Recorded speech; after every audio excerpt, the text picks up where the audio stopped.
Pronto, gravação iniciada.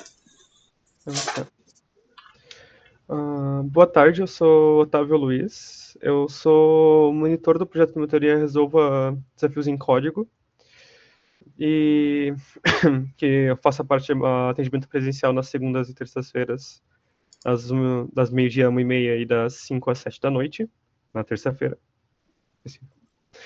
E eu sou um dos que vai apresentar essa live introdutória à Olimpíada Brasileira de Informática, para introduzir os conceitos da Olimpíada Brasileira de Informática e também a introdução a Python, que é a linguagem que a gente recomenda para fazer a prova. Ok. João, se quiser se apresentar. Claro. Eu me chamo João Victor, né, eu passei na sala de vocês ali no primeiro ano, apresentando uma breve explicação da UBI. Sou estudante da 353 e participei da UBI já, agora vai ser minha segunda vez. Ano passado a gente chegou até a fase estadual, acabamos caindo por ali, mas a ideia esse ano é ajudar vocês e ajudar todo mundo em si a ter um desempenho melhor e talvez, né, conseguir nossa primeira medalha pro UFC, que ainda até hoje não possui nenhuma na Olimpíada. Amém, amém. Estamos Amém. rumo a isso. Professor, está mutada. O meu tô com áudio. A gente está nesse pensamento, né? Ano passado a gente começou o projeto de tentar, né, fomentar a OBI. A gente já teve vários participantes, a galera chegando ali na fase estadual. A pretensão é isso que o João falou, né? Que a gente vá ali rumo a angariar a nossa primeira medalha para o Instituto, e esse também é um dos incentivos, né? Quem sabe você que está aqui na live vai conseguir a nossa primeira medalha. Otávio, pode passar a apresentação para a gente começar a dar uma olhada. Certo.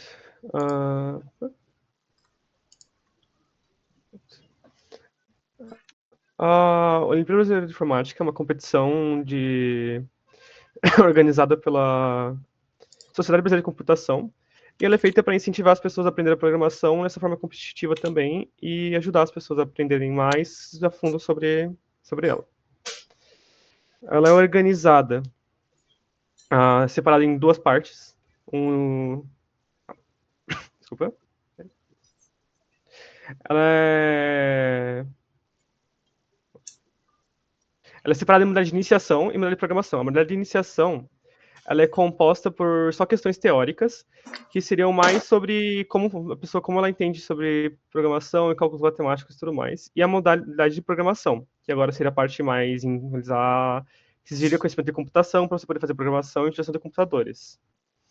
A modalidade que a gente vai tratar aqui nesse momento é de programação, que é o que ela nos abrange, e ela é dividida em 4 pedaços, em 4 níveis. Ela é dividida em nível júnior, nível 1, nível 2 e nível sênior.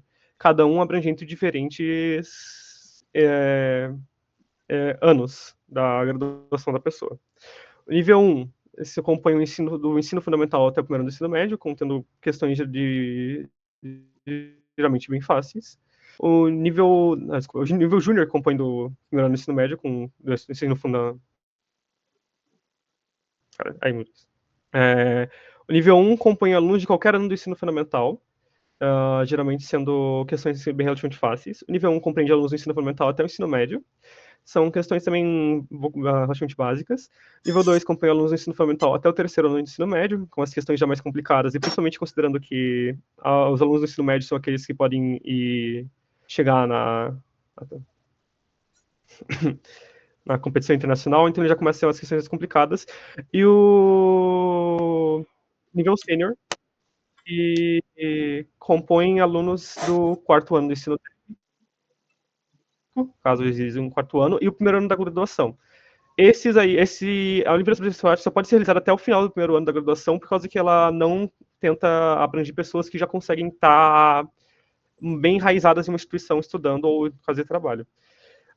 Geralmente, o quarto ano da graduação então não consegue se beneficiar da participação de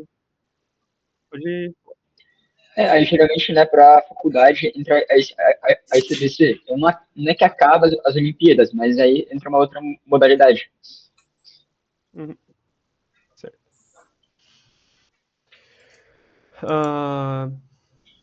Deixa eu Não, mas como que só, a Olimpíada Brasileira de só Informática não reforçar funciona, uma então? coisa também ali no outro slide.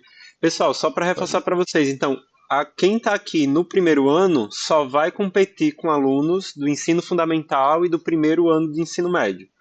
No decorrer dos encontros, a gente vai trazer várias questões, aí por vezes você vai pensar, mas chegou nesse nível? Lembra que quem é do primeiro ano concorre com todo mundo do ensino fundamental e quem está no primeiro ano também. Já quem está no segundo e no terceiro ano vai competir com esse público. Então quem está agora no segundo ano também vai competir com a galera do terceiro, mas você também tem a chance de fazer a prova de novo quando você estiver no terceiro ano. E esse é um benefício porque nesse primeiro ano você já consegue se apropriar de todo esse conhecimento necessário para a competição, fazer uma prova real com toda essa parte de teste. Então, quando você chegar no terceiro ano, você já vai ter essa experiência também, né? Posso falar do segundo ano, pode pensar, mas eu vou competir com a galera do terceiro? Vai competir com a galera do terceiro, mas você pode fazer a prova agora no segundo ano e fazer ela novamente quando você estiver no terceiro ano, beleza? Então, quem está no primeiro ano, tranquiliza, só compete com o pessoal do primeiro.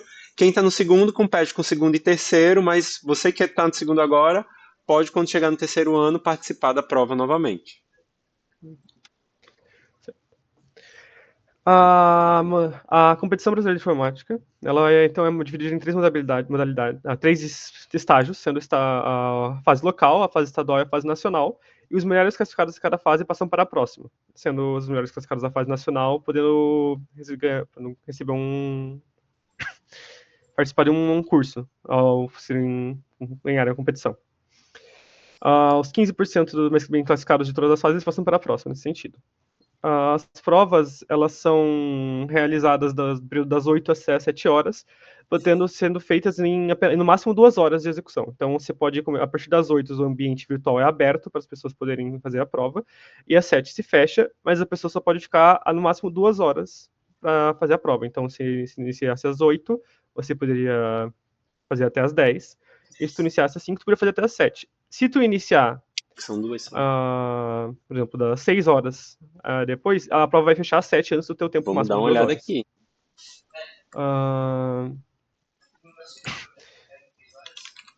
Ela, em todas as fases, ela aceita as seguintes linguagens de programação: C, C++, JavaScript e Python. Elas têm um interpretador dentro do próprio sistema deles para poder executar os teus códigos e testar eles. Então você recebe o resultado na Alterar hora nas fases, né? da tua questão. Então você tem 2 horas para tentar ajeitar o código e fazer ele funcionar Não, mas em certo. teoria a primeira A primeira fase da deixa Olimpíada duas Brasileira de mesmo. Informática vai ocorrer no dia 12/6 até o dia Deixa eu olhar 14/6. E também existe uma outra modalidade da Olimpíada Brasileira de Informática, que seria a competição feminina de informática, que vai ocorrer no dia 12/9. É apenas um único dia e só tem uma única fase, a competição feminina de informática. É setembro, Isabelle. Deixa eu só reforçar esse ponto, Otávio. Ano passado a gente não se conseguiu se organizar direito por causa de tudo que aconteceu ali, muita coisa, mas esse ano a gente vai incentivar, então já fica esse convite para as meninas, né, participarem da competição feminina. A gente vai ter a nossa primeira fase agora em junho. Já é um preparativo para quando a gente estiver em setembro aplicar a prova da competição feminina também aqui na escola. Pode falar, João. Só uma dúvida. Eu não lembro agora, acho que o senhor disse que a gente ia fazer a prova no sábado, ou o senhor decidiu mudar, a gente vai fazer a prova dia 12 mesmo? A gente está tentando é porque não estava previsto inicialmente, mas a ideia é que a gente marque um sábado letivo para que a gente consiga aplicar a prova em todas as turmas ao mesmo tempo, sem gerar conflito com as aulas que já estão rolando durante a semana. E quinta-feira à tarde isso não seria possível? É uma boa pergunta. Porque aí não teria que vir no sábado, é meio ruim. É porque o problema de aplicar na quinta em todas as turmas seria a questão do almoço, mas eu posso ver com a coordenação. Ah, tem isso, verdade. Porque no momento que é uma atividade da escola, a gente teria que fornecer almoço para todas as turmas. Uhum. Pode seguir. Certo, vendo os benefícios. Só para a gente for participar da Olimpíada Brasileira de Informática, você vai conseguir Mais informação e conhecimento sobre como realizar a programação, você pode pegar o gabarito deles para ver como eles realizaram o código, e você consegue aprender técnicas novas que eles utilizam para fazer o funcionamento. Além de incentivar a te dar experiência com diferentes desafios de programação, e eles também têm o próprio benefício deles. Aqueles que ficarem melhores colocados na fase nacional da informática vão receber a chance de poder participar de um curso de uma semana para poder aprender mais aprofundadamente sobre programação e poderem também participar, então, de uma Olimpíada Internacional de Programação. Nessa Olimpíada Internacional de Programação, a linguagem de programação permitida seria apenas C++, no caso. C++ é a única aceita, que seria abrangido nesse curso que você poderia receber. Deixa eu só reforçar, pessoal, se vocês estiverem assistindo a apresentação, tiverem com alguma dúvida, vocês podem perguntar, viu? Sintam-se à vontade, pode levantar a mão aqui embaixo, ou ligar o áudio, interromper e fazer a pergunta. Quanto à Olimpíada Internacional, apenas alunos de nível 2 podem participar e são os quatro alunos integrantes, são 4 alunos escolhidos para participar da Olimpíada Internacional. Isso seria, então, para a introdução à Olimpíada da Informática, e eu gostaria de perguntar se algum de vocês teria uma dúvida nesse momento, antes de passar para o próximo tópico.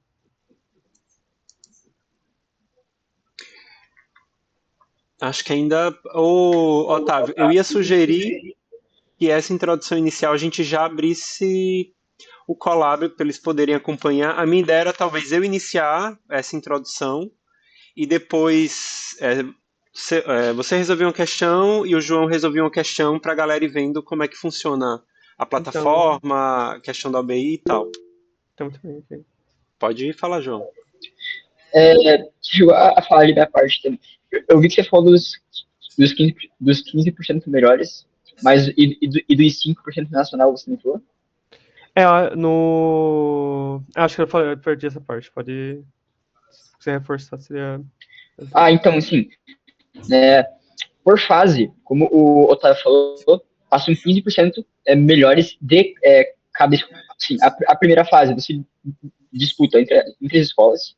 Então, quanto mais gente passar, mais gente vai abranger esses 15%, tá?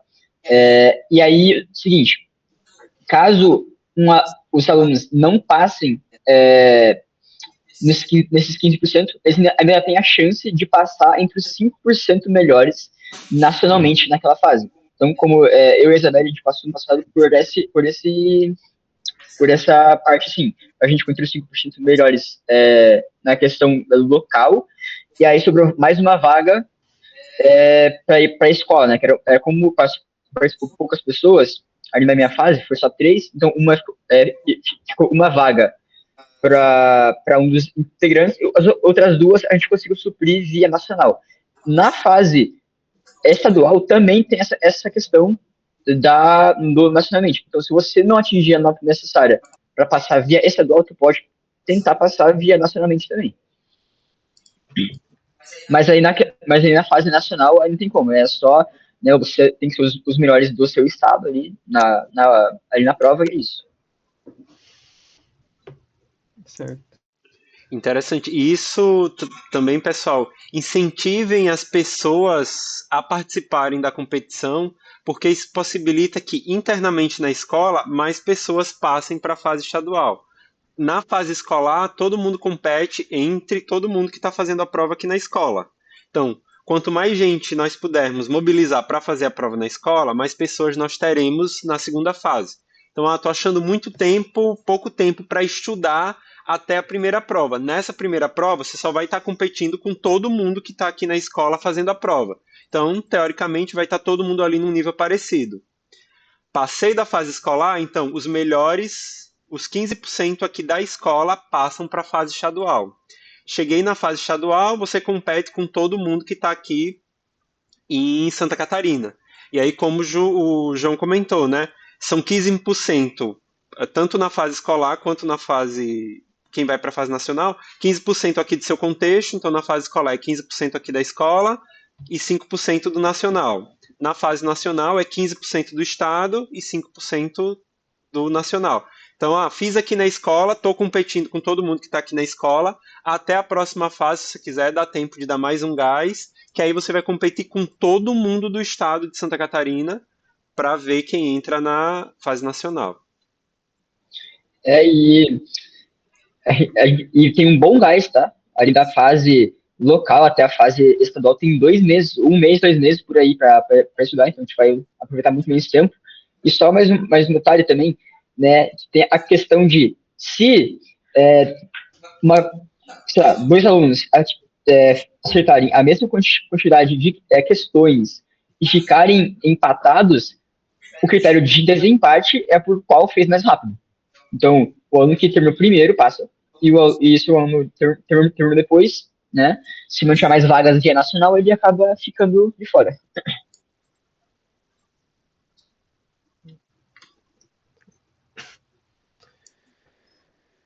Acho que dá para avançar. Já são 16 horas. Eu vou fazer o seguinte, Otávio, eu posso compartilhar aqui, que aí eu ia mostrar o Colab e já começo ali mostrando uma parte do conteúdo que foi montado. Ok. Deixa eu só jogar para cá.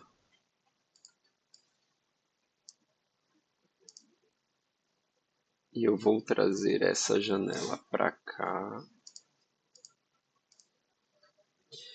Para eu conseguir mostrar para a galera.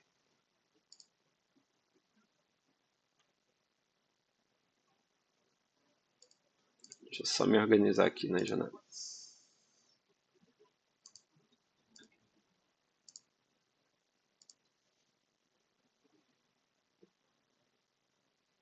Não é essa. É essa aqui. Eu coloquei o link desse aqui no chat. Eu creio que é desse que está aí. Depois é interessante a gente colocar ele no grupo também. Essa é uma ferramenta de codificação, que é o Colab, é uma ferramenta do Google. Vocês podem utilizar ela para codificar online. Ela tem uma estrutura onde você pode construir texto e blocos de código, né? Você constrói 2 tipos de blocos. Aqui em cima, na parte superior, a gente pode iniciar cada um desses blocos.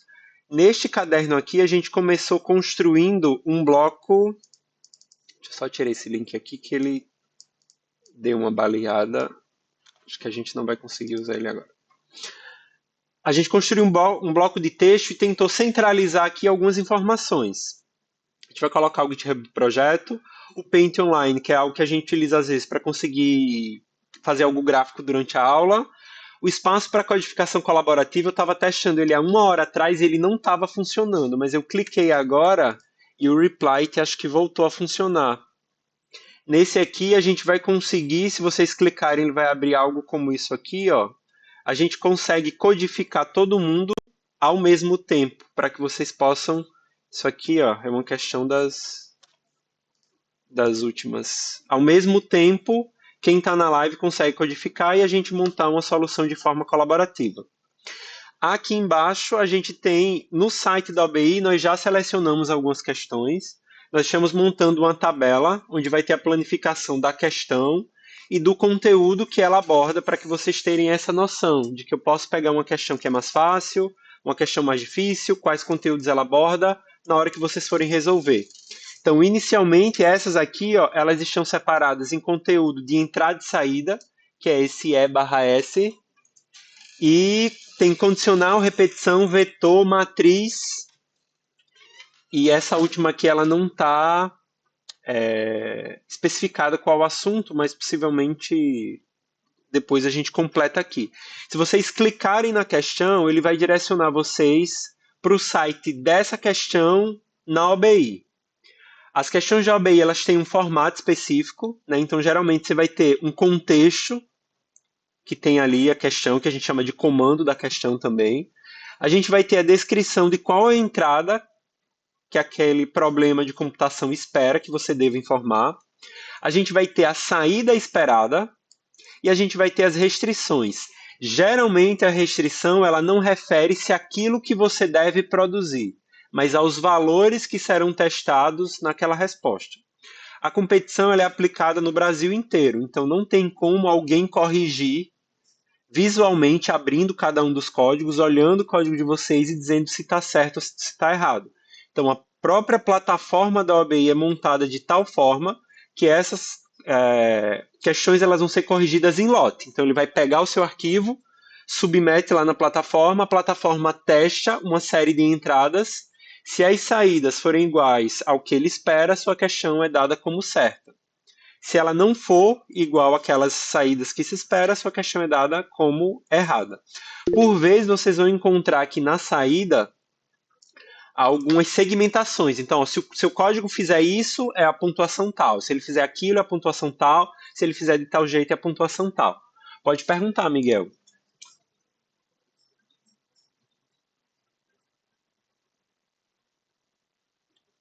Miguel levantou a mão.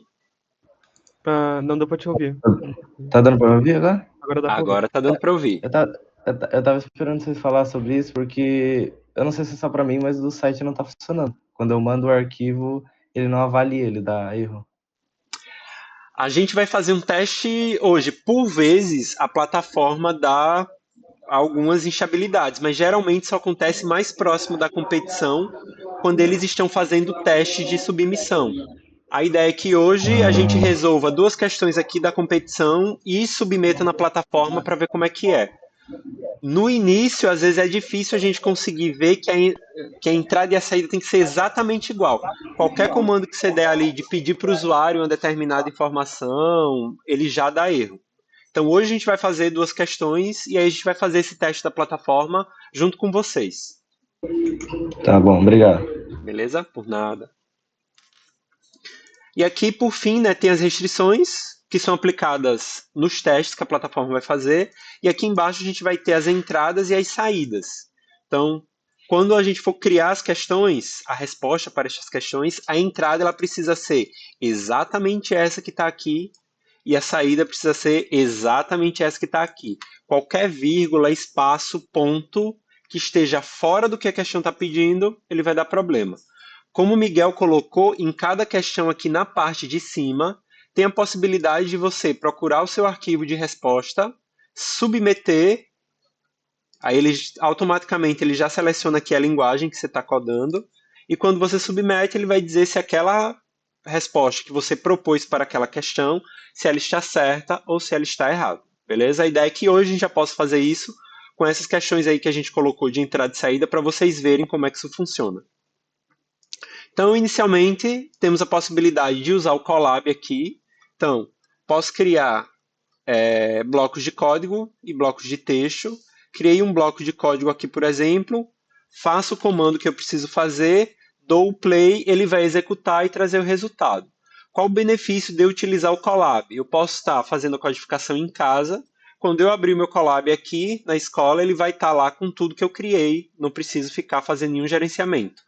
Posso criar também arquivos separados, onde eu vou criando a resposta de várias questões, e para eu rodar cada uma das questões é independente. Eu posso rodar um bloco de código sem necessariamente estar rodando o anterior, e ele vai me dar a resposta daquele bloco de código, e eu posso ir intercalando, fazendo essas anotações junto com blocos de texto como está aqui. Além do Colab, a gente vai recomendar que vocês usem também o próprio VS Code.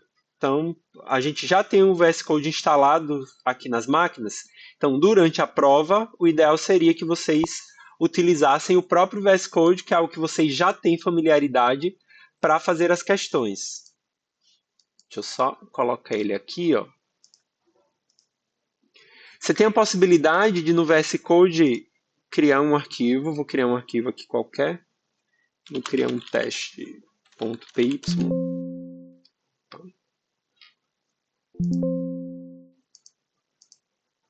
Dar um new file, criar um teste.py aqui, vou criar na atividade mesmo. No meu caso, já está acontecendo porque possivelmente eu já estou com uma extensão do Chrome da Microsoft instalada, que é a extensão de Python. Se vocês virem aqui nas extensões e colocarem Python, tem uma extensão que é fornecida pela própria Microsoft aqui, ó, a minha já está instalada, que uma vez que ela tiver instalado, estou no arquivo Python, vai aparecer esse play aqui em cima. Ó. criei aqui algo no meu arquivo Python, dei play, ele já vai executar e vai mostrar o comando aqui embaixo. Inicialmente, nas aulas, a gente vai utilizar a linguagem Python por ser uma linguagem mais simples e que não tem tanta restrição quanto a gente tem no JavaScript. Vocês estão aprendendo programação com JavaScript, né? Mas a plataforma, para ela achar entradas e saídas no JavaScript, ela faz algumas diferenciações. Para a gente não precisar fazer essas diferenciações, a gente vai usar o Python. Não se assustem, o Python é uma linguagem tranquila. A lógica em si que vocês estão aprendendo em JavaScript vai ser a mesma que a gente vai utilizar aqui quando nós formos criar condicional, estrutura de repetição, vetor. A mesma lógica base é a que a gente vai utilizar aqui. Por vezes, vai precisar apenas de uma adequação na sintaxe da linguagem, mas a base da lógica em si vai ser a mesma. O que vocês verem em JavaScript, a gente vai conseguir aplicar aqui também. Beleza? Então, quem tiver com VS Code já na máquina, professor, quero tentar resolver aqui uma questão. Abri o VS Code, instalei aqui a extensão da Microsoft. O que a gente escrever aqui, para eu colocar para rodar, vai surgir esse play aqui na parte superior direita. Cliquei no play, ele vai executar o nosso arquivo. Primeira coisa que a gente ia comentar com vocês vai ser a respeito dos comandos de entrada e saída e dos operadores aritméticos para que a gente já consiga resolver algumas questões, certo? No Python, o comando de saída, quando eu quero mostrar alguma coisa para o usuário, eu vou chegar aqui e vou dar um print. Cheguei aqui, ó, print, para que nós não sejamos impelidos pela maldição, né? O primeiro print sempre é um olá mundo. Estou numa linguagem nova, faço olá mundo para não cair aqui na maldição. Então, ó, escrevi um print aqui, quero que esse meu arquivo seja executado aqui dentro do VS Code, eu vou dar um play aqui, ó, um run. Estou com a extensão lá instalada, cheguei aqui, dei o play. Mostrou aqui para mim, ó, olá mundo. Beleza? É uma função, né? A gente vai chegar aqui com um print. Dentro dela eu estou passando um parâmetro. É delimitado por aspas, né? Então ele forma uma cadeia de caracteres. Aqui inicialmente a gente está mostrando só um string, um texto. Então o que eu escrever aqui dentro, quando eu der play, vai ser mostrado. Então se eu quiser aqui, ó, olá mundo, Kennedy. Cheguei aqui, dei um play. Ele vai executar para a gente, olá mundo, Kennedy. Então, comando de saída é print. Vou precisar fazer um determinado processamento ali, terminei o processamento, preciso dar a saída, o que é que eu vou usar? Vou usar o print. Beleza? Cheguei aqui, vou printar aquilo que eu quero. Nesse caso aqui, a gente tem, ó, olá mundo, Kennedy. Então, sempre que eu executar, ele vai mostrar a mesma coisa para mim, olá mundo, Kennedy. Aí você pode perguntar, professor, se fosse outra pessoa, só a gente alterar aqui, ó. Cheguei aqui. Olá, mundo Maria. Alterei para Olá, mundo Maria. Olá, mundo João. Ele alterou aqui embaixo para Olá, mundo João. Só que se eu quisesse que esse nome aqui não fosse já criado dentro do programa, ele fosse algo que a própria pessoa pudesse informar e o programa daria para ela uma saudação personalizada. A pessoa informa o nome e o programa faz a saudação para ela. Nesse caso, esse nome ele não seria fixo, ele não estaria escrito aqui de forma fixa. Ele iria variar. Então, a pessoa iria abrir, eu ia perguntar o nome dela, e ele ia chegar lá e informar o nome, e a saudação seria personalizada de acordo com aquele nome. Nesse caso, para cada pessoa nova que fosse executar o meu programa, o nome seria diferente. Uma vez que esse nome variasse, eu ia precisar de uma estrutura de programação, que quem é do primeiro e do segundo ano já deve ter visto, que é uma variável. Uma vez que esse nome varia, ele precisa ser armazenado para que depois ele possa ser mostrado. Para isso, nós precisaríamos utilizar uma estrutura que nós chamamos de variável. Só que Para eu utilizar uma variável aqui, eu preciso antes utilizar de uma estrutura que nós chamamos de comando de entrada. Se o usuário fornecerá o nome dele, eu preciso fazer com que ele informe este nome para mim. Como é que eu faço para que o usuário possa informar algo? Seria utilizando o comando input. Então, vou chegar aqui, vou colocar input. Em Python, gente, a gente pode só dar um enter aqui, que ele também vai funcionar como quebra de linha. Então, coloquei o input aqui, eu posso colocar uma mensagem dentro deste input. Na Olimpíada, isso geralmente não é utilizado, a gente não coloca mensagens para o usuário. A gente só pede a entrada, como ela já está predefinida na questão, a gente só escreve a entrada e vai, certo? Para critério didático aqui, eu vou fornecer um texto inicial, que poderia ser informe seu nome. Quando eu executar este código aqui, vai vir um informe seu nome, e agora aqui embaixo vocês estão vendo que ele está aguardando eu digitar algo. Posso chegar aqui e digitar Kennedy. E aí você vai dizer, professor, mas permaneceu como João ali embaixo. Permaneceu como João, por quê? Porque a gente não armazenou o dado que foi informado pelo nosso usuário. Eu não guardei este dado, então ele se perdeu. Como é que eu guardo esse dado? Eu vou guardar aqui dentro de uma estrutura que a gente chama de variável. Para eu criar uma variável, a gente não tem nenhuma palavra reservada como a gente tem no JavaScript, com let, o const, o var. Aqui eu só informo o nome da variável, coloco o igual, que é o operador de atribuição. Então, essa estrutura que foi criada, nome, recebe aquilo que será captado pelo meu usuário. Então, o usuário informa o nome e eu armazeno aqui dentro. Beleza? Otávio, deixa eu te pedir uma coisa. Coloca aqui para mim no chat o link daquele conteúdo que a gente já tinha montado no HackMD. Compartilhar, porque aí eu já deixo para consulta. O novo ou o velho? Acho que o novo. Novo, ok.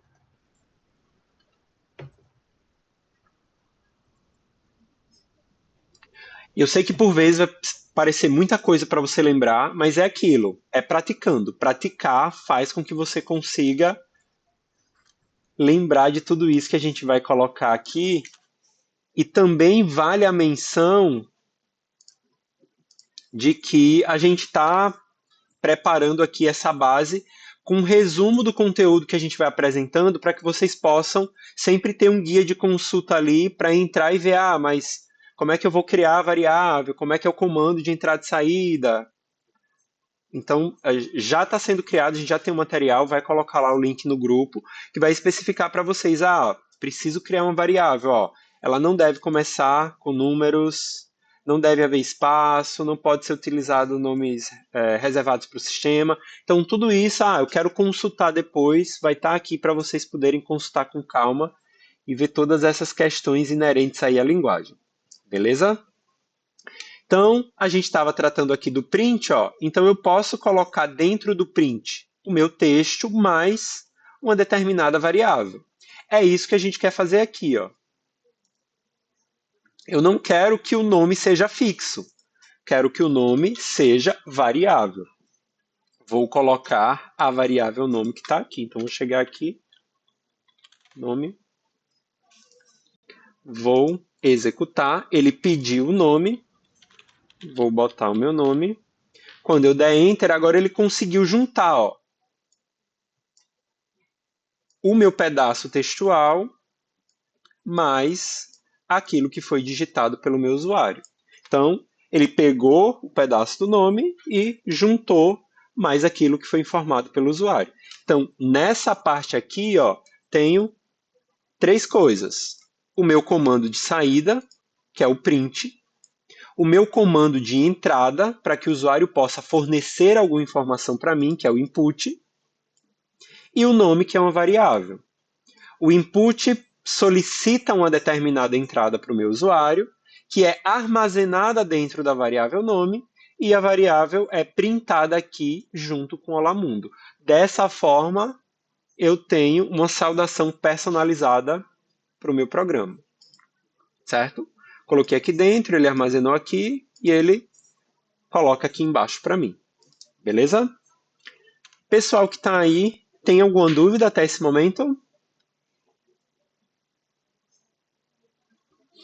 Isso aqui a gente vai ter quando nós estivermos trabalhando com texto, certo? Para as questões, pode perguntar, Thiago. Professor, eu queria saber qual era o nome do aplicativo que o senhor instalou no VS Code ali? Eu usei uma extensão para Python da Microsoft. Você vem aqui nas extensões, se você pesquisar por Python, geralmente é a segunda extensão. O nome dela é Python mesmo e ela é uma extensão da Microsoft. Mas tem que ativar ela depois de instalar ou é só Não, instalar e daí ela já está pronta? é só instalar. Instalou ela, se o arquivo for .py, que é Python, vai aparecer para você aqui esse play. Mas o meu, se apertar no play, ele pede para autorizar algumas coisas, não sei se é o Python certo ou não. Não, por enquanto só tem. É uma extensão da Microsoft aqui. É essa mesmo que foi instalada? É, essa mesmo que eu instalei, tinha até o verificado da Microsoft. Você Tem pode ter. o... Pode falar, Você Otávio. tem o Python instalado no computador? Que às vezes é Eu tenho o necessário. VS Code instalado, mas o Python já instalei também. Já instalou? O que ele pede para poder executar? Eu já instalei, eu vou apertar o play.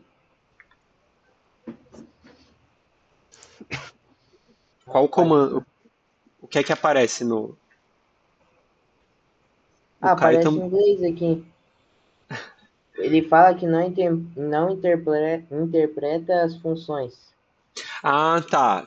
É o print mesmo que tá ali. Eu vou colocar aqui no chat um print para tu dar uma. Tenta só deixar no arquivo esse comando aqui que eu coloquei no chat e dar o play. Caio, pode falar. Eu acabei de ter esse problema, e é que quando você aí instala no Windows e ainda não preparou o VS Code, você tem que instalar o Python, e daí quando você clica no negócio de dar run, no arquivo, ele vai pedir para você selecionar o arquivo do Python. E daí ele tem que selecionar, tem que achar nos arquivos, e daí sim que vai conseguir ver o arquivo funcionando. Quando você instalou a extensão para dar o run, ele pede que você localize o Python dentro do computador? Sim, tem que localizar logo depois de clicar na flechinha.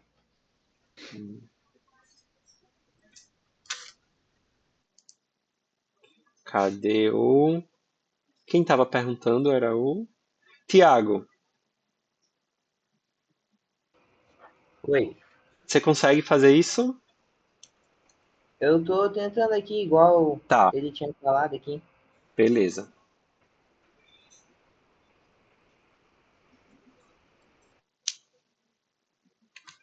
Há a possibilidade também de inicialmente fazer essa codificação ali no Colab. Quem tem uma conta Google pode logar aqui dentro do Colab e ele vai deixar vocês fazerem os mesmos testes. Ó. Criei um bloco de código.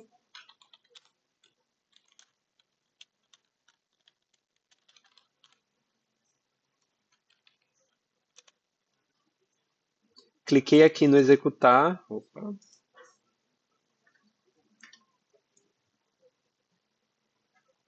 A primeira execução geralmente demora um tempo. Ele vai executar aqui para vocês. Talvez se quiser testar o que a gente está colocando na aula, o Colab seja uma opção rápida e depois tentar fazer esse ajuste ali no VS Code. A gente recomenda o VS Code porque ele possibilita, num futuro, você copiar todas as entradas e fazer isso em série, não precisar ir fazendo uma cópia uma por uma. Então, nesse momento que a gente está só com uma entrada, fazer aqui pelo Colab é tranquilo, mas quando a gente estiver mais na frente, vocês precisarem ter mais de uma entrada dentro da mesma linha, o VS Code ajuda vocês fazerem uma testagem mais rápida.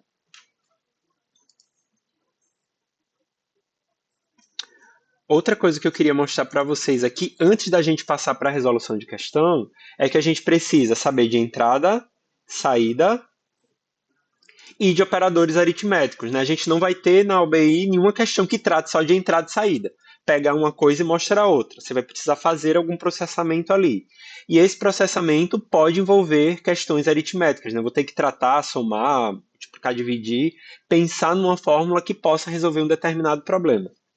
E para isso a gente vai utilizar os operadores aritméticos, que são os mesmos operadores que a gente teria quando você utiliza, por exemplo, a calculadora. Deixa eu colocar aqui, ó.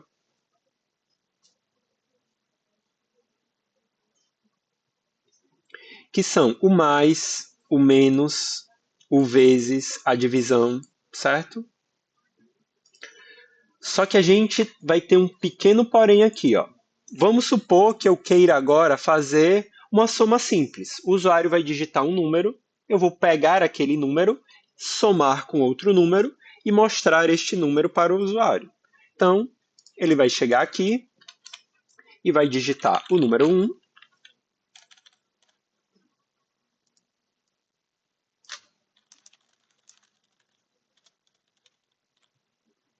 Depois ele vai digitar o número 2. E o que eu vou mostrar para o nosso usuário é a soma. Diz para vocês que os operadores são os mesmos que é como a gente tivesse na calculadora. Então, vou pegar o número 1, somar com o número 2. E aí eles exibiriam a soma para mim, correto? Vou testar aqui. Ó. Pediu o primeiro número, eu vou botar o 2. Ele pediu o segundo número, eu vou colocar o 2 também. E aí a resposta que ele me deu foi o 22. Peguei o 2, somei com o 2 e nós obtivemos como resposta o 22. Era a resposta que eu esperava? Não, não era a resposta que eu esperava. 2 mais 2, eu gostaria que a resposta fosse 4. Por que que ele não somou? No Python, assim como no JavaScript, o operador de concatenar, de juntar dois textos, é o mesmo operador que o de soma. Então, o mais ele serve tanto para juntar dois textos, quanto para somar dois números. O que é que diferencia? Quando é que o programa sabe que ele vai fazer uma operação ou outra operação? Pela natureza daquilo que está envolvido na operação. Então, se na operação está envolvido dois textos, ele concatena, ele junta. Se na operação está envolvido dois números, aí ele soma. Nesse caso específico, o que é que a gente vai precisar? O comando de entrada do Python, o input, ele capta a informação no formato de texto. O padrão dele é capturar esse texto no formato de texto. Então, como eu tinha dois textos aqui, só porque o nome da variável é o número, ele não vai saber que é o número. Como eu tinha dois números aqui, como eu tinha dois textos aqui, o que é que ele faz? Ele concatena, ele não soma. Como é que a gente corrige isso? A gente tem que fazer a operação que nós chamamos de coerção. Eu vou forçar para que um determinado conteúdo seja convertido para outro tipo. Para eu fazer esta coerção no Python, eu vou usar o int. Nesse caso, eu estou fazendo uma coerção do texto que ele digitou para o tipo inteiro. Então, ele digita um número e aquele número que antes estava em formato texto vai ser transformado para o formato número. Então, cheguei aqui, coloquei o int. Ó, int. Agora ele vai passar a entender o número 2 como inteiro, o número 1 como inteiro. Quando eu executar, vou botar 2, vou colocar 2, e agora o resultado desta operação foi o número 4. Então, o lembrete que a gente vai fazer para vocês é: estou fazendo a entrada de dado, aquele dado vai ter operações aritméticas em cima dele, vocês precisarão fazer a coerção de tipo. Para dados inteiros, a gente vai colocar aqui como int. Para dados que precisarão de casas decimais, nós vamos precisar convertê-los para float. Aquele ponto que existe ali, aquela casa decimal, também é chamado de ponto flutuante, e por isso ele é tido como tipo float, certo? Então, recebi um dado, se sobre aquele dado eu irei fazer operações aritméticas, aquele dado precisará ser convertido antes de eu fazer aquela operação. Tudo tranquilo até aí? Nosso objetivo hoje é resolver questão, então com essas 3 informações, como eu faço a entrada, como eu faço saída, como eu faço a operação aritmética, a gente já pode resolver questões da OBI. Aqui no Colab vocês já têm acesso, né? Vocês podem entrar aqui. A gente colocou 3 questões. Busca na internet, a gangorra e a divisão do tesouro, certo? Nosso objetivo vai ser tentar resolver essas questões neste momento. A primeira, eu acho que... Otávio, você quer começar resolvendo? O João, ele teve que dar uma saidinha. Acho que depois ele retorna para cá. Eu posso ir resolvendo. Uma questão é que a da gangorra tem que usar uma... Condicional? Não, input de múltiplas informações na única linha. Ah, então a gente pode deixar ela por último. Sim, mas eu posso sim ir resolvendo assim. Qualquer coisa, se o João não chegar, você escolhe uma, resolve, e aí eu escolho uma também e resolvo junto com o pessoal. Uhum. Eu vou tirar aqui a minha tela para você. Certo. Ó,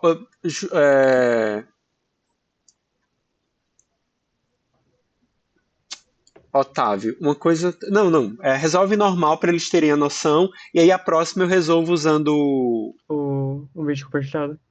o reply, que aí todo mundo consegue escrever alguma coisa junto. Parei Certo. aqui a minha apresentação.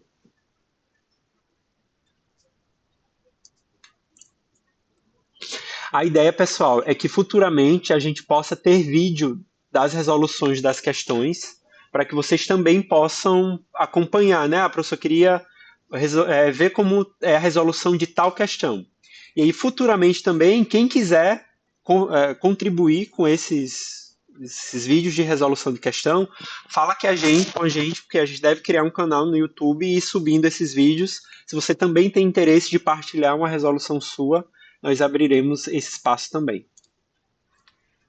Certo. Tá dando pra ver a tela? Tá sim. Tá com microfonia ou não? Com eco? Tá tudo certo. Tá tudo certo. Então aqui a gente tem a questão da limpidez informática. A busca na internet é uma questão que só necessita de entrada e saída e operações aritméticas, que é o que a gente viu hoje. Como o professor explicou, toda a questão desse formato iniciado, pedido de entrada, saída e as restrições, que é o que vai sempre ocorrer. A questão é a seguinte: João fez uma pesquisa em seu site de busca predileto e encontrou a resposta que estava procurando no terceiro link listado. Além disso, ele viu pelo site que T pessoas já haviam clicado neste link, antes João havia lido anteriormente, também na internet, que o número de pessoas que clicam no segundo link listado é o dobro de pessoas que clicam no terceiro link listado. Nessa leitura, ele também descobriu que o número de pessoas que clicam no segundo link é a metade do número de pessoas que clicam no primeiro link. João está intrigado para saber quantas pessoas clicaram no primeiro link da busca. E como é amigo dele, quer sua ajuda nessa tarefa. Cada caso, então, esse é o enunciado da questão. E a entrada é a seguinte: cada caso de teste possui apenas o número T, que representa o número de pessoas que clicaram no terceiro link da busca. E a saída consiste em imprimir apenas uma linha, contendo apenas um inteiro, que indica quantas pessoas clicaram no primeiro link da busca. As restrições são que o número de pessoas que clicaram no link varia de 1 até 1000. Vamos abrir uma... Pode ser no mesmo Colab aqui ou criar um novo? Pode ser no mesmo Colab. Deixa eu só fazer uma coisa. Eu vou só compartilhar uma coisa aqui, Otávio. Só para eu reler a questão aqui com eles, porque às vezes a gente vê a questão da Olimpíada, a leitura já dá poxa vida, mas é muita coisa. O que ele está dizendo ali na questão, pessoal, é o seguinte: você fez uma busca na internet. É isso que está sendo descrito ali, né? Fiz uma busca na internet. Quando você faz uma busca no Google, ele mostra para você uma série de resultados, né? Tem o primeiro resultado, tem o segundo resultado, tem o terceiro resultado e tem várias páginas aqui.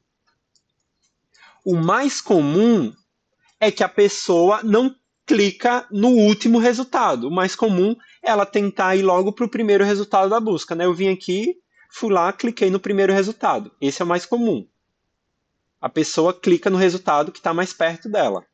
E é isso que ele está dizendo aqui para a gente, ó. Ele fez uma busca, certo? T pessoas haviam clicado nesse link antes. O número de pessoas que clicam no segundo link é o dobro de pessoas que clicam no terceiro link. Então, como é que funciona? Ó, a galera que clicou aqui no segundo link é 2 vezes mais pessoas do que aquelas que clicaram no terceiro. Então, menos gente foi clicando no terceiro. Quando eu chegar no terceiro, menos gente vai clicar no terceiro do que no segundo. Quando eu chegar no terceiro, eu vou ter mais gente clicando no terceiro do que no quarto. Quanto mais distante for o link, menos gente vai clicando. E é isso que ele está dizendo aqui, né? Ó, o primeiro link foi o link que clicou mais gente.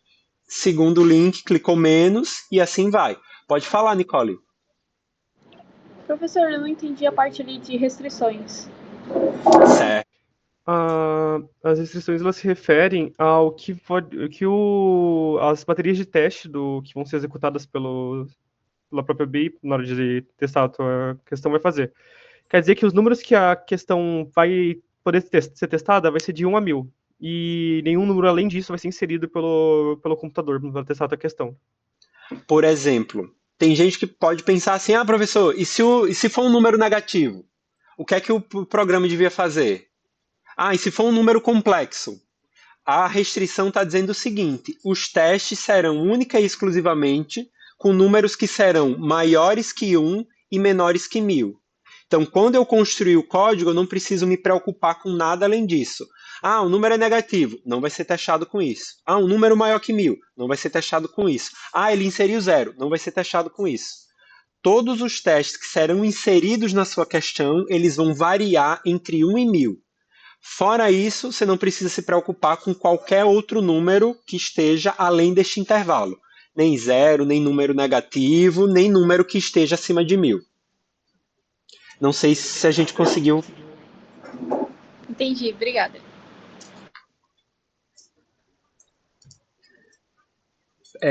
Nessa leitura, só finalizando aqui, né, nessa leitura ele também descobriu que o número de pessoas que clicam no segundo link é a metade dos que clicaram no primeiro link, certo? Então, nisso aí a gente montou meio que um padrão, né? No primeiro link, clicaram uma quantidade de pessoas. Quando a gente chegou no segundo link, só metade dessas pessoas clicaram no segundo link. Quando a gente chegou no terceiro, só metade das pessoas que clicaram no segundo link foram aquelas que clicaram no terceiro. E assim vai. Essa questão ela traduz uma tendência que a gente tem no mundo real. Fiz uma pesquisa no Google, o mais comum é a gente ter mais gente clicando no primeiro link do que no segundo. É ter mais gente clicando no segundo link do que no terceiro e assim sucessivamente. Beleza? Pode seguir, Otávio. Então tá. Considerando as informações que a gente recebeu da questão, a gente já pode começar a elaborar ela. A primeira coisa que a gente vai querer fazer, então, é realizar a entrada, que é o número de pessoas que acessaram o terceiro link, chamado de T. Considerando que nenhuma pessoa, não existe meias pessoas, não pode ser um número quebrado, então seria um número inteiro, já que a gente quer fazer operação aritmética, e não pode ser texto também. Então a gente executaria o input da seguinte forma. Por ser uma questão da Olimpíada Brasileira de Informática, a gente não pode colocar nenhum texto dentro do input, por causa que isso causa erro no interpretador deles. Isso resultaria em um erro na questão. Então, sempre que vocês forem fazer alguma questão da Olimpíada Brasileira de Informática, o seu input não pode conter nenhuma informação, aqui é só vazio, e o print só pode conter a resposta. Oi? Apenas o número da resposta. Acho que tá bem. Sim, agora que a gente fez o número de pessoas que acessaram o terceiro link, a gente tem que formular como que a gente vai calcular o número de pessoas que acessaram o primeiro link. As informações que foram dadas são as seguintes. O número de pessoas que clicam, a gente vai chamar o número de pessoas que clicou no segundo link de S. S é igual ao dobro do número de pessoas que clicaram no primeiro link. Então a gente tem que o número de pessoas que clicaram pelo link é igual a 2 vezes o número de pessoas que clicaram no terceiro link. O número de pessoas que clicaram no primeiro link... Não, agora a gente tem uma segunda informação. Que o número de pessoas que clicaram no segundo link é metade do número de pessoas que clicaram no primeiro link, que a gente vai chamar de P. Então a gente tem essas duas equações aqui. A partir disso, a gente consegue montar uma outra equação. Já que ambas são igualadas a S, a gente pode fazer elas se tornarem assim. Então, T vezes 2 é igual a P dividido por 2. Ao realizar... como o nosso intuito é descobrir o número de pessoas que clicou no primeiro link, então a gente vai isolar o P, e a gente consegue chegar na seguinte equação. T vezes 2 vezes 2 é igual a P. Que seria a mesma coisa que T vezes 4 é igual a P. Então a gente descobriu que para achar o número de pessoas que clicou no primeiro link, basta a gente pegar o número de pessoas que clicou no terceiro e multiplicar por 4. Seguindo essa lógica, a gente pode definir como, tipo, N, o número de pessoas, N vai ser igual a T vezes 4. Então, a gente mostraria o N na tela. Isso seria o jeito que a gente poderia resolver a questão. Estava conectando aqui com o Colab e agora isso está rodando. Se a gente for ver aqui no Pratique Busca na internet, aqui, eles têm teste de entrada da entrada 2. Se a gente digitar 2, vai retornar 8. Bem como foi feita a saída aqui. Se a gente digitar 25, vai retornar 100. Bem como foi feito o teste aqui. Então, isso aqui aparentemente está de acordo com a bateria. É para testar no submeter a atividade do Ensor? Você quer submeter qualquer coisa, eu submeto aqui. Mostro para eles. Você já... É que daí eu tenho que criar um arquivo. Eu quero criar um arquivo rápido.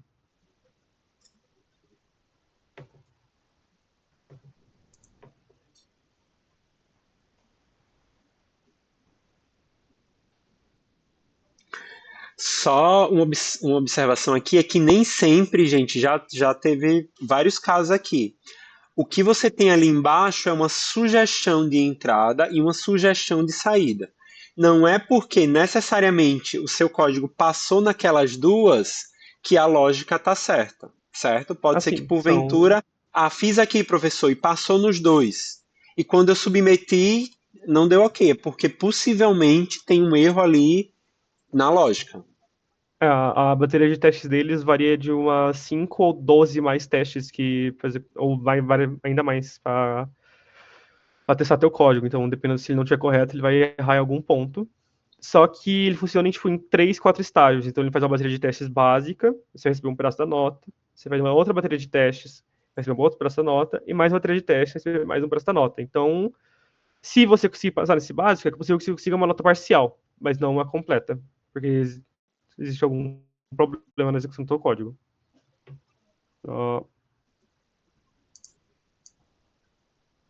Aqui.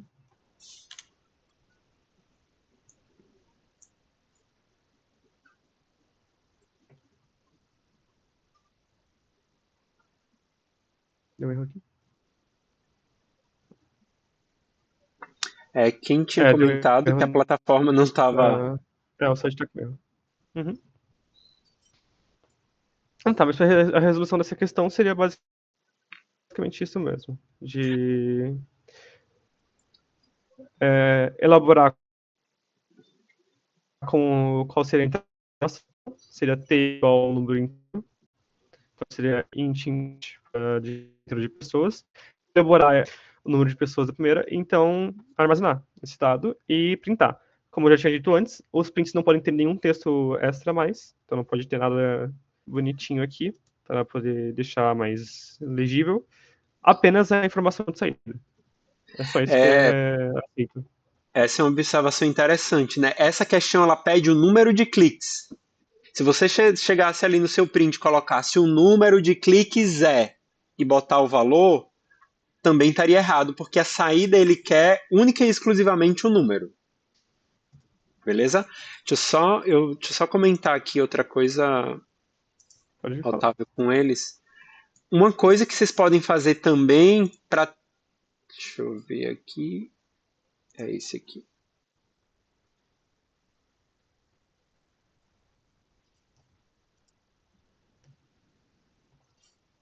Partilhei o correto? Não, partilhei o errado. Para vocês tentarem entender a questão, é fazer uma simulação. É eu pegar aqui.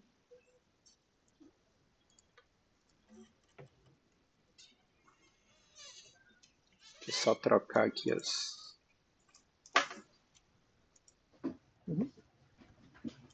os lados.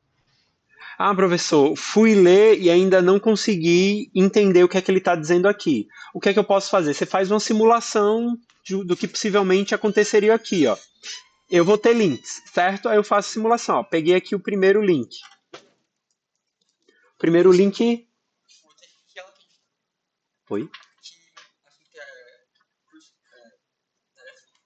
Estamos nesse momento resolvendo umas questões. Começamos a primeira e depois vai ter a próxima.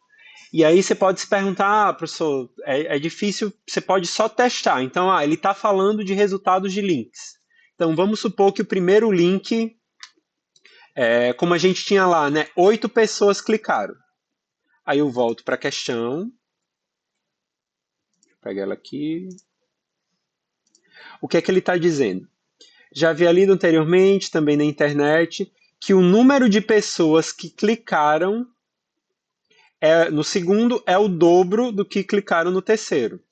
Nesta leitura, ele também descobriu que o número de pessoas que clicaram no segundo link é a metade do número que clicaram no primeiro. Então, se no primeiro clicaram 8, no segundo, o segundo é a metade. Foram 4. Beleza? Metade de 8, 4. É isso que essa informação aqui está dizendo. Opa.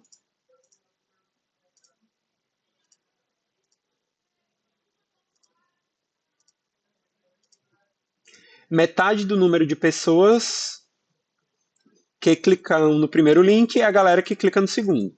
Sabendo o segundo que está aqui, eu vou me perguntar quantas clicaram no terceiro.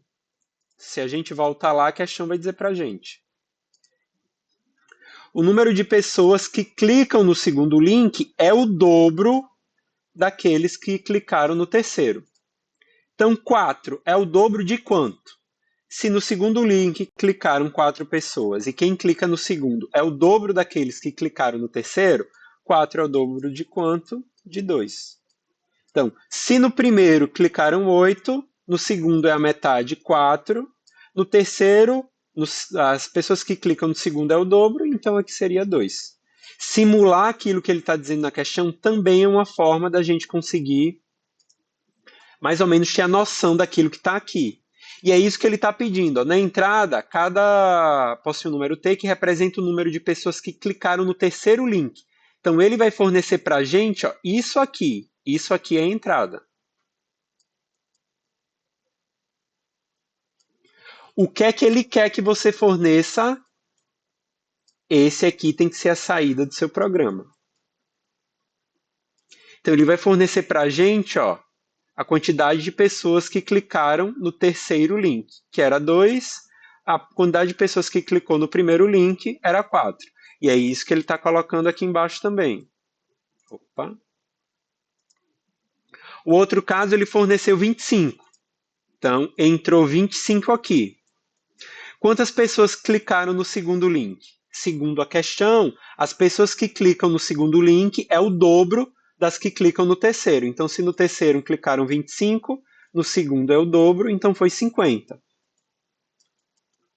E no primeiro link, as pessoas que clicam no segundo link são a metade daquelas que clicam no primeiro. Então, se no segundo foram clicados 50, no primeiro foram clicados 100, porque isso aqui era a metade. 50 é a metade de quem? De 100. Então, ele informa como entrada 25,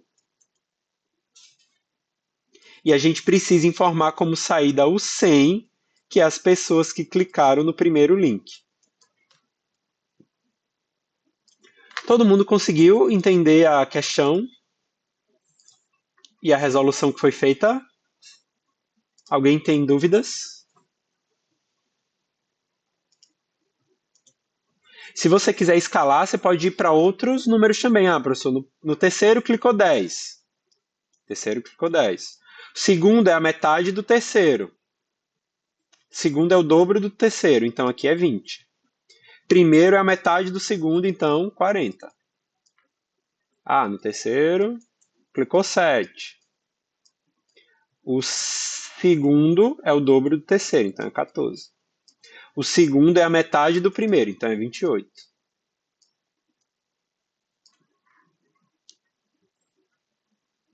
Dúvidas sobre o entendimento dessa questão?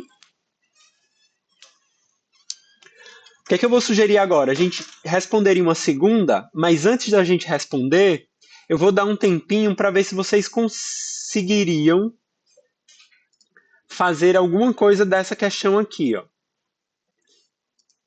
O Otávio comentou que a da gangorra ela precisa de entrada em duas entradas na mesma linha. Então tentem fazer essa questão que se chama a divisão do tesouro. Vou copiar e deixar ela aqui no chat também. Façam a Eu acho leitura. bem legal. A gente vai dar um tempinho para ver se vocês conseguem entender como é que ela funciona.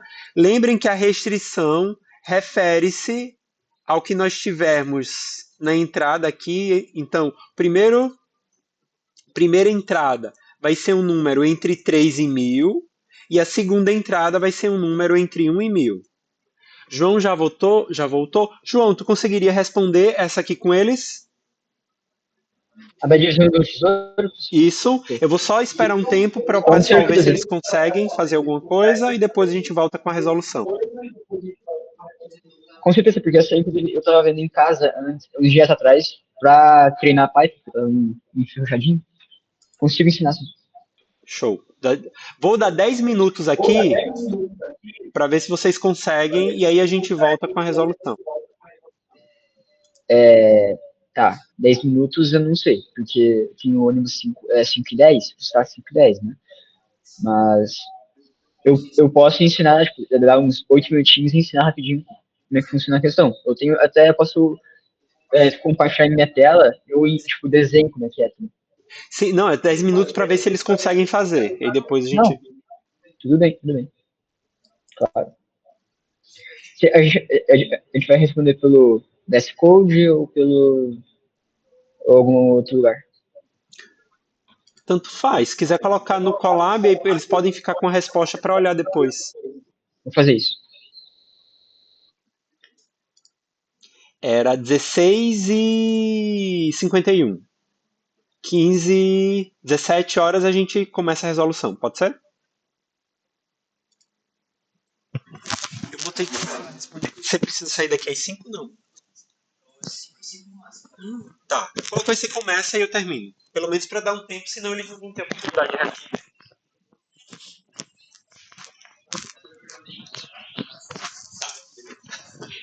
Ou qualquer coisa eu posso responder também, sem problema. Quem sabe fazer tranquilo? Se você não sei.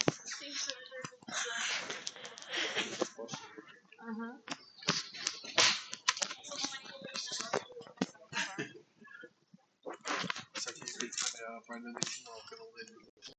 Não existe. Acho que não tem valor decimal. Ah, tá. Acho que a sobra sempre fica com o capitão. Pode ser. Pode criar um embaixo. Não tem o dobro de cada soldado.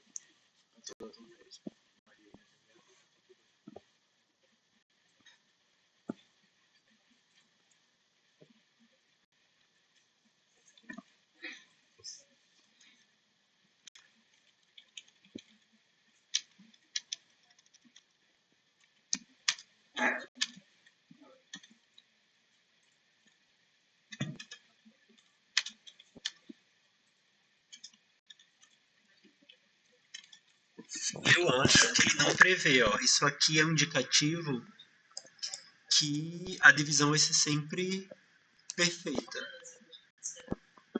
Acho que não precisa se preocupar com o resto. Não vai ser sempre não vai ser sempre esses números, mas serão sempre números que trarão uma divisão perfeita. Teste com 3, dá pra gente subir pra ver se a plataforma já tá ok. A gente se meteu na plataforma, não tava.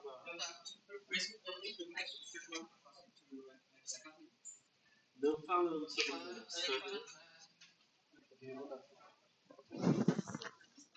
isso. Tá bom.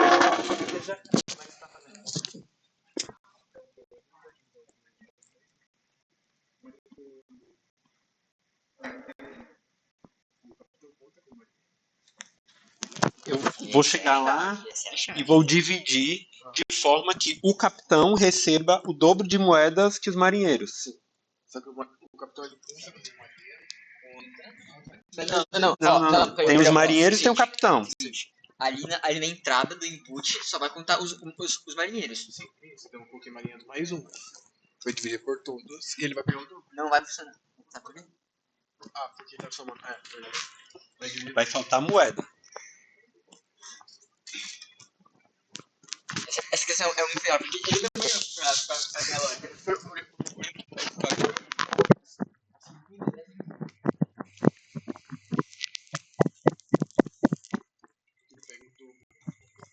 Isso, vai pagar o dobro de moedas que os marinheiros. Um momento, nessa confusão de reunião, eu vou lá na minha sala.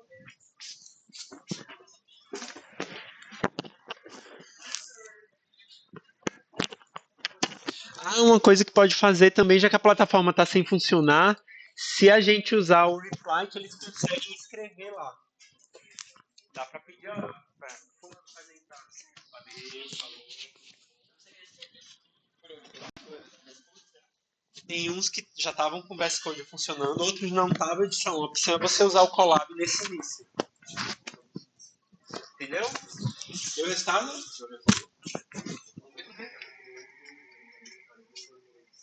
Já tá o capitão vale por 2. Agora, peraí que ele ainda tá fazendo. Uma vez que você escuta o código da outra pessoa, você não consegue de jeito nenhum desenvolver outra coisa diferente. Porque fica na sua cabeça aquele código.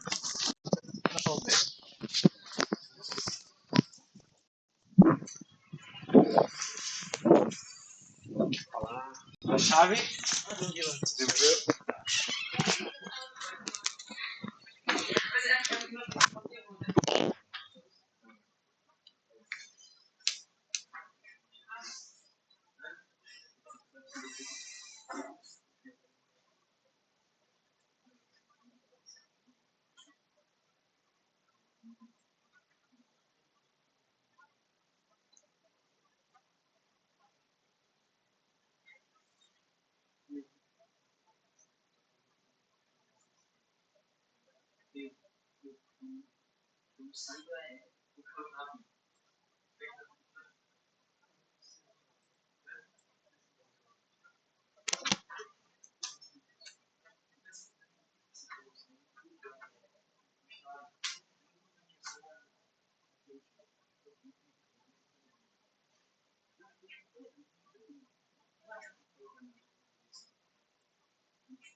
Vamos fazer a Olimpíada de Informática? 6 de junho. Como é que tá a sua programação em Python? Pensa aí. Mayara vai fazer a Olimpíada. Bora fazer, Mayara.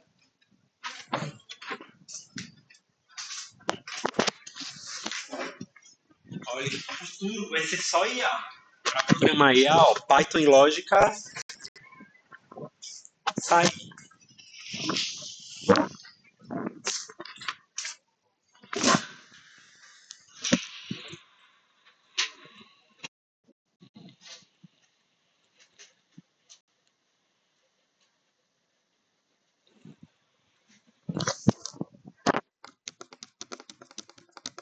Um minuto.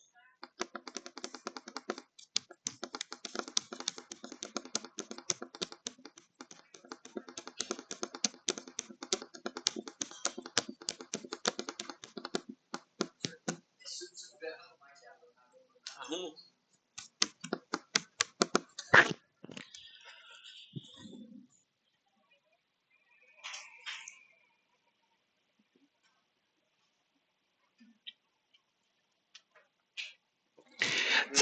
Eu vou recomendar, eu vou parar de compartilhar aqui e fazer ela ali no REPL, que aí eles podem inserir alguma coisa também, se eles quiserem.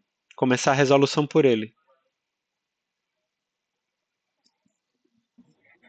Então, gente, acho que deu tempo aqui.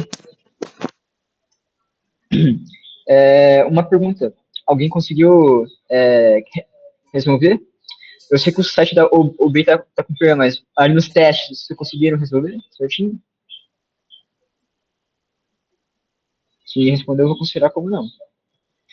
Bom, eu vou compartilhar a tela com vocês. E aí a gente vai entender, vocês vão entender a minha lógica, ok? Vamos lá. Na verdade eu vou compartilhar ali na minha janela. Aqui. Ok, né? Vamos ver a questão aqui, tá? A primeira entrada, vai ser um número inteiro A. Vai ser o número de moedas, né, ali no baú, na arca. Enfim. Já a segunda linha contém um número inteiro N, que é o número de marinheiros, não contando o capitão, tá? A gente entende que o quê? Cada marinheiro, exceto o capitão, deveria receber exatamente o mesmo número de moedas. E o capitão deveria receber o dobro de moedas que o marinheiro recebe. Então a gente pode ver o exemplo aqui do seguinte. Aqui no primeiro exemplo, a gente tem que a quantidade de moedas que tinha no baú eram 221, tá? E tinham 11 marinheiros, lembrando, não contando com o capitão. E a resposta, aqui, verdade, não foi a resposta, né? A saída deve ser a quantidade, né? Uma única linha contendo o único número inteiro, é o número de moedas que o capitão Olho Roxo deverá receber, tá? Então, a gente tem o quê? A gente quer descobrir quantas moedas cada marinheiro recebeu. Não, quantas moedas o capitão Olho Roxo recebeu, tá? Então, vamos pensar no seguinte. O capitão, né, que vai ter... O capitão vai receber o dobro de moedas de um marinheiro, tá? Se fosse em uma divisão exata, como é que funcionaria? A gente dividiria a quantidade de moedas pela quantidade de pessoas, né? Então a gente dividiria 221 por 11. Só que o capitão também conta nessa jogada. Só que o capitão ganha o dobro de moedas que um marinheiro normal. Ou seja, na quantidade de pessoas que estão no navio, o capitão conta como duas. Ou seja, se a gente somar a quantidade de marinheiros mais o capitão que vai como duas, a gente tem 13 pessoas. E aí, olha só, se a gente dividir, aqui é a minha calculadora do Google mesmo, pode ser. Calculadora. Se a gente dividir 221 por 13 pessoas, dá 17 moedas. Só que, de novo, o capitão recebe o dobro. Então a gente precisa multiplicar por 2. Vai dar 34. E olha só qual é a nossa resposta? É 34. Então essa é a lógica. Na entrada só tem 11 marujos. Só que o capitão ganha 2 vezes mais que eles. Então a gente deveria considerar na nossa divisão 2 marujos a mais, para incluir o capitão. Então como é que a gente vai resolver isso em Python, né? Eu vou entrar aqui no Replit, tá? E beleza. A gente vai primeiro, deixa eu ver se aqui tá como codar. Eu tenho permissão, professor? Em teoria, todo mundo devia ter a permissão. Pode ver aí se. Bom, então eu vou usar o meu VS Code, tá? Aí vocês podem copiar. Bom, vou vir aqui no Meet para a apresentação e mostrar o meu VS Code. Aqui. Bom, vamos criar aqui a questão, né, se chama tesouro. .py. A gente tem que a primeira entrada é a quantidade de moedas no baú. Então vamos chamar de opa, aqui mesmo, é Python, quantidade moedas, tá? Para ficar intuitivo. A gente vai escrever um int, um input. Por quê? Porque o nosso input vai receber um valor numérico. Então, a gente precisa desse int para fazer o casting, para passar a string, que é o input, para inteiros. Ok, a gente vai receber esse valor. A gente também quer a quantidade de marujos, que também é um número. Então, de novo, é um int, né, que é o input. O input é o prompt, né, do JavaScript. É a mesma coisa, tá? Ok, tendo isso em mente, a gente quer mostrar o que como resultado? O valor de moedas que o capitão vai receber. Só que o capitão vale por 2. Então a gente vai pegar a quantidade de marujos e somar e fazer igual a quantidade de marujos mais 2, tá? E agora a gente vai printar o quê? A gente vai pegar a quantidade de moedas, tá? Dividir pela quantidade de marujos, opa, aqui, e multiplicar por 2. E tá feito. É literalmente só isso, tá? É bem simplesinho, não é para ter nenhum problema. Vamos testar aqui, tá? Tem 221 moedas. Eu tô pegando daqui. 11 marujos. 2.0. Por que será? Dividido por quantidade de marujos. Ah, tá, perdão. Desculpa, gente. Aqui é a quantidade de moedas, tá? Desculpa mesmo. Vamos lá, testar de novo. 221, 11. E deu 34.0. Essa é a resposta. Pronto. O problema solucionado. Pode falar, professor, agora. Não, era isso mesmo. A gente vai testar ali na plataforma, mas pelo que a gente fez na outra questão, possivelmente ela não está funcionando, né? Vamos mandar. Ah, tá. O Caio está dizendo que o REPL está no limite de colaboradores. Não, bem tranquilo, Caio. A gente já está até finalizando. João, se quiser aí são 17h07. Pode. Agradeço ali pela contribuição. Valeu. Então obrigado, rapaziada, por estar aqui na aula. É uma grande honra ajudar vocês, o Otávio também, professor. E a gente se vê na próxima aula. Valeu, Otávio, valeu, pessoal. Até mais. Muito obrigado por Valeu. presença. A gangorra ali, eu acho que inclusive ela usa condicional. Então acho que Então, de perdão, início possivelmente. a gente vai deixar as duas. A gente já preparou uma lista de exercício ali que vai usar essa parte de entrada e saída e operadores aritméticos. Se vocês abrirem o Colab, tem uma lista de exercícios que contém o enunciado de cada um ali. Vocês podem ler. Está dividido com uma primeira aula Live API em Colab. Eu Tá, onde o vou link, fixar também Otávio? no grupo do WhatsApp o link do HackMedia e do Colab também, para ficar mais fácil acesso. Qual o link que tá lá? Como é que tá? É o link do Colab mesmo. Daí ele tem. Se tu scrolla para baixo, tem uma seção com um enunciado de questões ali. Ah, sim, sim. Beleza. A gente vai botar lá para vocês olharem também. O objetivo é que a gente comece a fazer os encontros às quintas-feiras e entre os encontros vocês possam praticar. Para o pessoal do primeiro ano, eu conversei com o professor Emerson para que eu possa ir em 3 aulas, uma na Info 1, uma na Info 2 e uma na Info 3, para a gente também fazer alguns testes referentes ao BI. Então dá para a gente ir lá nesses dias também testar algumas questões. Mas a ideia é que entre os encontros vocês possam testar. A prova vai acontecer em junho, então até lá a ideia é que cada encontro explore um conteúdo. Então hoje foi entrada e saída e operações aritméticas. O próximo deve ser condicional. Depois o próximo. Dá pra pegar loop também, talvez, que começa a misturar muito já na próxima questão. Depois vai vir repetição, né? E aí por último vetor. Mas acho que a primeira mensagem que está ali é bem isso, ó, programação é igual viver, só aprende a viver vivendo, só aprende a programar programando.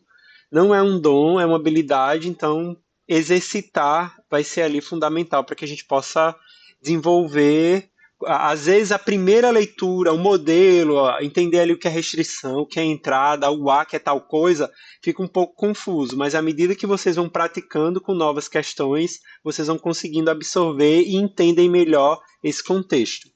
Tem como mandar o link do Colab lá no grupo? Tem sim, André, a gente vai fazer... Eu vou deixar na descrição do grupo e mandar como mensagem também o link. Perfeito. Pessoal, por hoje o que a gente teria programado seria isso, né? Passar essa parte inicial para vocês entenderem como é que funciona a plataforma da ABI, ferramentas, entrada e saída e operadores aritméticos. Alguém quer fazer alguma consideração? Teria alguma dúvida? Eu sei que tem gente que estava presencial aqui, já teve que sair por conta do horário, sem problema também. Lembrando que depois a gente vai disponibilizar a gravação e a nossa ideia é fazer vídeos com resoluções de questões para postar lá também. Se porventura você resolver uma questão, pudesse compartilhar essa resolução com os demais, também seria interessante. Beleza? Otávio, queres acrescentar alguma coisa? Não, acho que seria isso. Seria isso? Algum de vocês, dúvidas, sugestões? É Ô, isto? senhor, eu não sei se eu não ouvi, eu não estava na hora, porém, eu tô tentando mandar o arquivo pela UBI, porém tá falando que tá dando erro. É certo isso mesmo? Que tá sempre Ela dando tá erro? por ar agora. A plataforma realmente está com instabilidade. Eu vou mandar um e-mail para eles a esse respeito, avisando que está com essa instabilidade. E a gente vai começar a testar ela nos dias e aí retorna para vocês.